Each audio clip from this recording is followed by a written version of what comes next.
রীতিমতন টাকা নিয়ে এসেছে। ওনাকে সেলিব্রিটি হিসাবে আমি একটা মোটা অঙ্কের টাকা দেওয়া হয়েছে এবং টাকা নিয়ে সে এরকম অ্যাটিটিউড দেখাতে পারে না। এটা হচ্ছে গ্রাম। আমার এখানে পুলিশ পারমিশন, বনগাঁ থানায় আমি পারমিশন করেছিলাম 12টা পর্যন্ত। আমার কাছে লিখিত ডকুমেন্ট আছে, 12টা পর্যন্ত ছিল। ঠিক 12টা 2-এ আমি স্টেজে উঠি। স্টেজে উঠে আমি বলেছি সবাইকে, হাত জোর করে বলেছি, আপনারা মিমি চক্রবর্তীকে দেখেছেন, কিন্তু মিমি চক্রবর্তীর অনুষ্ঠান এখানেই শেষ করা হচ্ছে। যেটা সত্যি কথা বলতে কি অ্যাটিটিউড বলতে পারেন, অ্যাটিটিউড দেখিয়েছে। এবং উনি বলছে, পোস্টে লিখেছে যে এইটা যদি আজকে পোস্ট না করি আগামীকাল আমার সাথে এই হতে পারে। কিন্তু আমি তো উনি হয়তো জানে না যে আমিও আজকে ভিডিও ছাড়বো এবং এখনই পোস্ট করব এবং ওনাকেই ট্যাগ করব।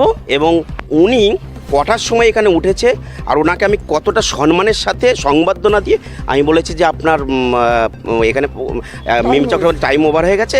রীতিমতন টাকা নিয়ে এসেছে। ওনাকে সেলিব্রিটি হিসাবে আমি একটা মোটা অঙ্কের টাকা দেওয়া হয়েছে এবং টাকা নিয়ে সে এরকম অ্যাটিটিউড দেখাতে পারে না।